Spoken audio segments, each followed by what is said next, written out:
everyone, what's up? My name is Joss and welcome back to my channel, Squibblesreads. It has been a few weeks, maybe like 2.5 weeks since I last uploaded a video.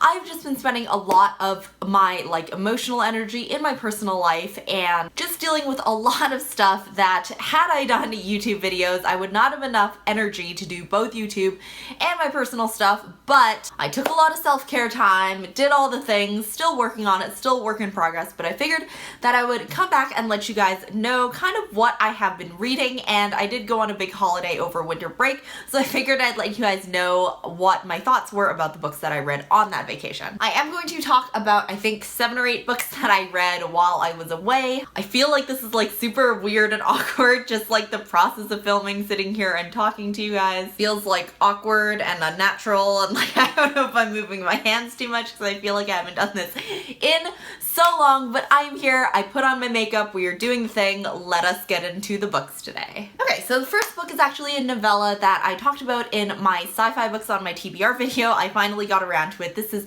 The Terracotta Bride by Zen Cho. This is kind of a mesh of fantasy and sci-fi with a little bit of historical elements. It weaves in elements of Chinese mythology. It is set in hell, and there are different tiers of people who have different powers, and you can use your money and I guess in certain ways your power and your status to buy your way out of certain fates that hell and the demons have set for you. So we have a woman whose name is Siu Tian, and she has died, she has gone to hell, and she is the second wife of a man who is pretty powerful.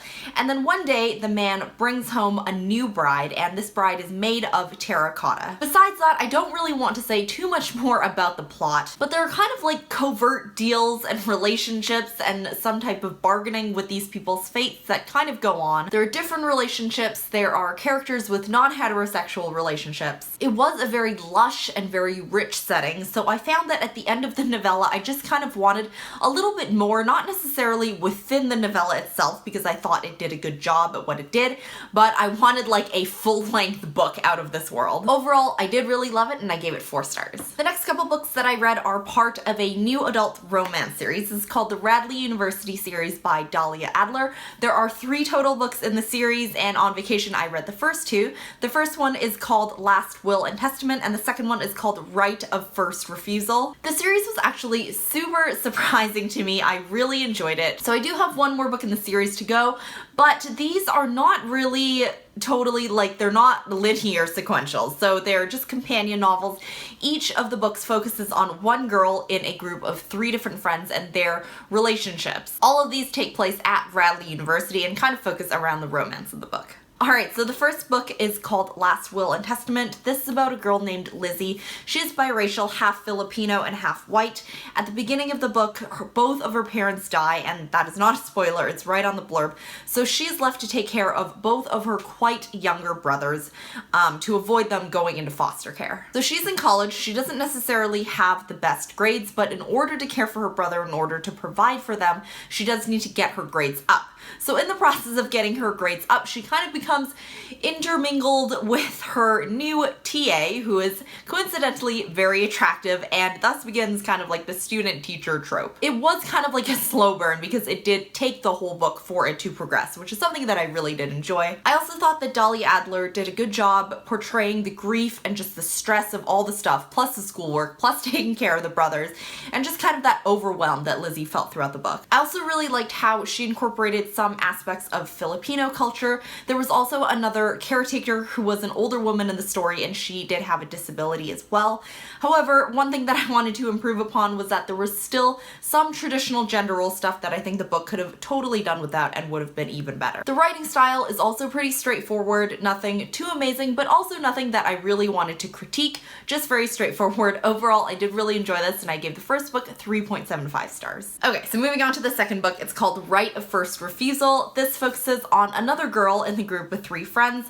This girl's name is Kate. She is a lacrosse player at Radley University, and this one plays on the trope of an old love coming back, and there's still kind of something there that's unresolved. So the person that does come back is a guy named Lawrence Mason. He is an African-American guy, and he is a basketball player that used to know Kate from, I think, a summer camp that they were both at. This one, I think, is a little bit more typical in the backstories and the way that the romance played out. out. In terms of the romance, I also thought it was just a little bit less steamy. There was a little bit less chemistry in this one. Something that I really did like about this one was how it portrayed the female athlete in the book.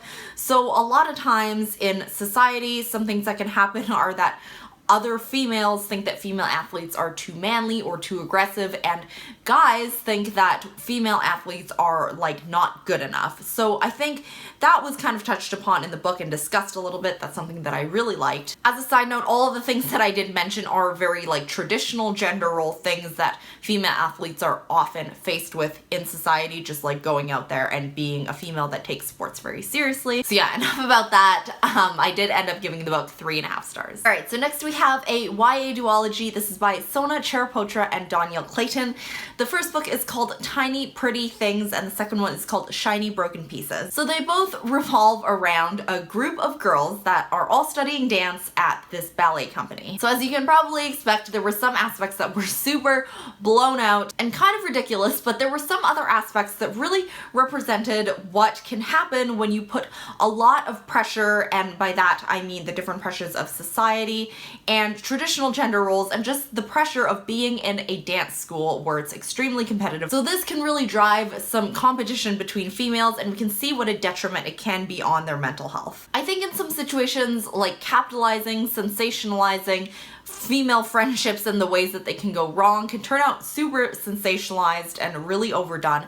But here I think it was remarking on how in that environment, considering each of the different girls' backgrounds and different parts of their identity, I think it just played on each other very well. Okay, so the first girl that we have is Gigi. She is a new dancer there. She is African American and she's a very, very good dancer. Next we have June. She is biracial. She is half Korean and half white. And then we have Betty. She is kind of like the princess. She's extremely wealthy. Her parents have a lot of connections within the ballet school. There are auditions and shows, and one, I guess like an end of the year show where they are auditioning for the lead role and then other roles that are also in the ballet. There's also kind of one overarching mystery at the center of it. I did think it was really, really great. One thing that I do have to say is that the mystery does not get solved at the end of the first book.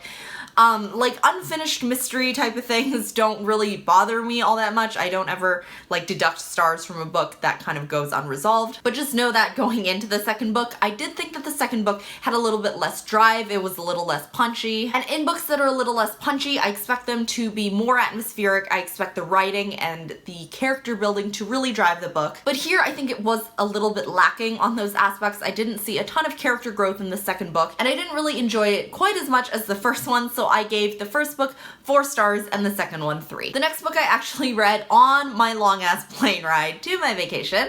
I read all of it on that plane ride. This book is called Our Hearts Will Burn Us Down by Anne Valenti. I first heard of Anne Valenti from, I think it was Mercedes and Kelly, who really enjoyed her short story collection. I do have her short story collection, but I haven't read it yet, so I picked this one up because it was a new release. This is about a group of 4 friends who are working through their feelings in the aftermath of a school shooting. At the same time, the houses of each of the victims of the school shooting are burnt down one by one. So I do think that this book is completely carried by the writing. There are a lot of Goodreads reviews that say that basically nothing happens in this book besides that you're in each of these characters' heads and you just get to kind of experience how each family's house burns down one after another. There's definitely not much by way of action, but there is kind of this sense of questioning and this underpinning of just like not knowing what happened, and a ton of unease and uncertainty in the town because the police can't figure out what's going on. I think it really portrays really well the powerlessness that we can feel when we can't seem to help other people no matter how much we try. And just this feeling of being really unsafe that just crawls inside your body and you just like can't get rid of it. You can't get out of your own skin. The writing in that way is really visceral and really wonderful and really brought across a lot of those different feelings. The one thing that I will say is that I wanted each person's voice to be a little bit more distinct than the other 3, but I think that that was totally just a little thing, and I ended up giving this book 3.75 stars. Okay, so the last book that I'm going to be talking about today is called One by Sarah Crossan.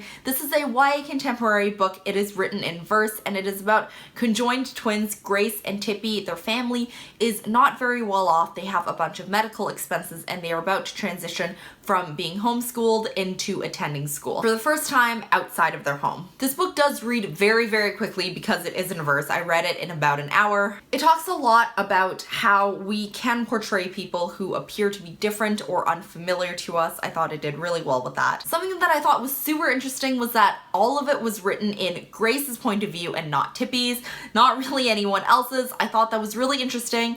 I can't really picture it or imagine it another way, and I do think that it was well done with the way that it is now. One thing that I will say is that I'm not sure if it's exactly good representation because Sarah Crossan is not a conjoined twin. I am not a conjoined twin, so I can't really comment on any of that. But kind of just from an outside perspective, a more ableist perspective, if you will, I did enjoy it and I did give it 4 stars. Okay, so that's all the books that I'm going to be talking about in this wrap up. I am just trying to get like back into the swing of things, back into like talking to my camera. Please leave me a comment, just say, hey, let me know what you're reading, let me know what you have been reading that you liked. I will try and get better about replying to comments. I know I've been really shit at that recently, so yeah, trying to get better there. Thank you guys so much for watching. I will see you in my next video. Bye!